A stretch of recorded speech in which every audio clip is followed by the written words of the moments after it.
खुशी के ऊपर मुरली चलाई है, कैसे खुश रहना है, कैसे दूसरों को खुशी दिलानी है। तो इसके बारे में थोड़ा बताएंगे आप आज की मुरली के बारे में, क्या खास बाबा ने डायरेक्शन दिया आज? बाबा ने आज बोला, जी। मीठे बच्चे सदा खुश रहो और सबको खुशी दिलाओ। और बाबा ने कहा अनेकों को रास्ता बताना है। जी। ये जो है बहुत बड़ा पुण्य का कर्म है। बराबर। और एक खुशी में रहना और खुशी दिलाना, जी। ये बहुत बड़ी कृपा है। बराबर। बाबा ने कहा आज कृपा मतलब किसी के ऊपर कृपा करते हैं सहज रीति से। बराबर। तो किसी को खुशी अगर आप दिला रहे हैं तो उसके ऊपर आप कृपा कर रहे हैं। कृपा करें। और खुशी शब्द जो है बहुत बड़ी शब्द है। जी। इसके लिए कहा जाता है भले शरीर चला जाए लेकिन खुशी न जाए। गुलजार दादी भी बात बोलते थे हमेशा। गुलजार दादी जी भी कहते थे, दादी जी का तो स्लोगन ही था। हमारी दादी निर्मल शांता जी भी बोलती थी। जी। भले शरीर चला जाए लेकिन खुशी ना जाए। खुशी जैसी खुराक नहीं है। जी। अभी भी जैसे खुशी शब्द है ना, तो हैप्पी दिवाली बोलते हैं, हैप्पी न्यू ईयर बोलते हैं। बराबर। आपका साल पूरा खुशी से भरा हुआ हो। बराबर। ये नहीं बोलते हैं कि आपका साल जो है प्रेम हो। जी। ये नहीं बोलते हैं आपका साल में शांति हो। जी जी। आपके आपके साल में समृद्धि हो, ऐसा नहीं बोलते। नहीं, बोलते हैं आपका साल खुशियों से भरा हुआ हो। Happy new year, happy Diwali, happy Dussehra. बराबर। तो इस तरह से बोलते हैं। इसका मतलब ये होता है खुशी जो शब्द है जी। इसमें सब कुछ समाया हुआ है। बराबर। अगर मनुष्य का जीवन खुशहाल है तो उसके जीवन में प्रेम भी है, शांति भी है, सुख भी है, समृद्धि भी है। बराबर। स्वास्थ्य भी उसका अच्छा है, चरित्र भी अच्छा है। सब कुछ मतलब एक संपन्न आदमी ही खुश रह सकता है। बराबर। मतलब एक तरह से लोग बोलते हैं ना, आप सदा खुश रहो। जी। जैसे बड़े बुजुर्गों को प्रणाम करते हैं तो लोग कहते हैं बेटा खुश रहो।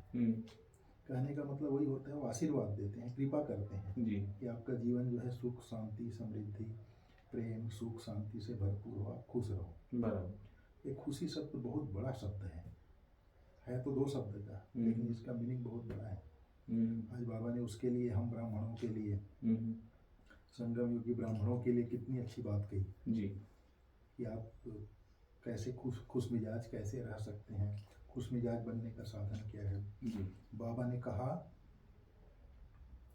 जो ज्ञान में बहुत होशियार हैं जी, वो खुश रह सकते हैं। जो ज्ञान का सिमरण करते हैं, ज्ञान का विचार सागर मंथन करते हैं, वो खुश रह सकते हैं। और बाबा ने कहा जो बाप श्रीमत देते हैं उसका विचार सागर मंथन करो। अपने को आत्मा समझो, बाप जो श्रीमत देते हैं उस पर विचार सागर मंथन करो। मंथन करने से उसमें से मक्खन निकलेगा, फिर अतीन्द्रिय सुख का अनुभव होगा। बराबर। विचार सागर मंथन करते जाएंगे तो खुश मिजाज बन जाएंगे। जी। तो बाबा तो सहज रीति से, तो मेन ज्ञान का विचार सागर मंथन रोज करना चाहिए, खुश रहने। इसको स्मृति में रखना है। स्मृति में जब तक ज्ञान को हम स्मृति में नहीं रखेंगे जी, तो उससे क्या होगा, फिर स्मृति में नहीं रहेगी तो भूल जाएंगे तो फिर विचार सागर मंथन नहीं होगा। तो इसको इसीलिए बाबा बार बार बोलता है जी, मुरली को जो है आप 3 बार 4 बार पढ़ो। समझ में आया? जी। तो मेन चीज ये है कि जैसे कोई चीज वस्तु है आपके पास जी, और आपने उसको कहीं रख दिया जी, आपको याद ही नहीं है जी, तो उसका फिर स्मृति में ही नहीं रहेगा। स्मृति में। उसी प्रकार ये ज्ञान धन है। ज्ञान धन को हमको बुद्धि रूपी झोली में भर करके रखना है।